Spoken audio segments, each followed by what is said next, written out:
Halo semuanya, di video ini kita akan bahas topik penting dalam teknik mesin, yaitu jenis dan mekanisme pelumasan yang umum digunakan.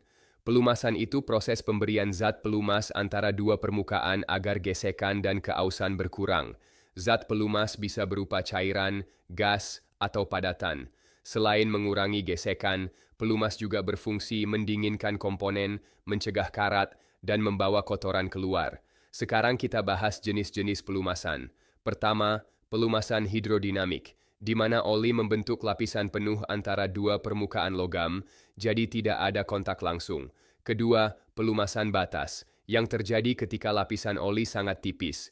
Ini biasanya terjadi saat start awal mesin atau saat beban tinggi. Ketiga, pelumasan elastohidrodinamik digunakan pada komponen seperti gigi dan bantalan roll, di mana permukaan bisa berubah bentuk karena tekanan tinggi. Keempat, pelumasan padat, seperti grafit atau molybdenum disulfida, digunakan di kondisi ekstrem seperti suhu tinggi. Dan terakhir, pelumasan kering, sering digunakan di ruang hampa seperti luar angkasa, di mana oli cair tidak bisa digunakan. Nah, sekarang kita bahas mekanisme kerja pelumas. Pada pelumasan hidrodinamik, permukaan yang bergerak menarik pelumas ke celah, menciptakan tekanan fluida yang menopang beban dan mencegah kontak langsung antar logam. Di pelumasan batas, lapisan oli terlalu tipis, jadi molekul dari zat aditif akan menempel di permukaan logam, membentuk lapisan pelindung tipis untuk mencegah keausan.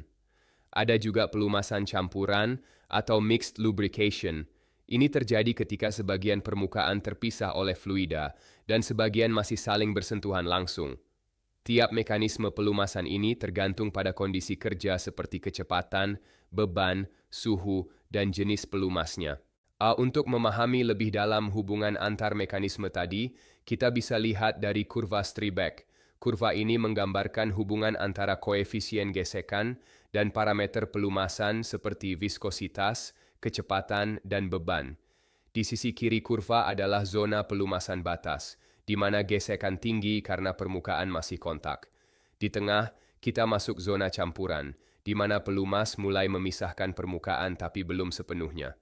Di sisi kanan, kita ada di zona hidrodinamik, di mana permukaan terpisah sempurna oleh lapisan fluida dan gesekan jadi sangat rendah. Kurva Strybeck ini penting banget buat insinyur agar bisa menentukan jenis pelumasan yang pas buat kondisi mesin tertentu. Jadi pelumasan itu bukan cuma soal kasih oli, tapi soal memahami kondisi kerja dan memilih strategi yang tepat. Semoga penjelasan ini membantu tugas kuliah kamu. Terima kasih sudah menonton.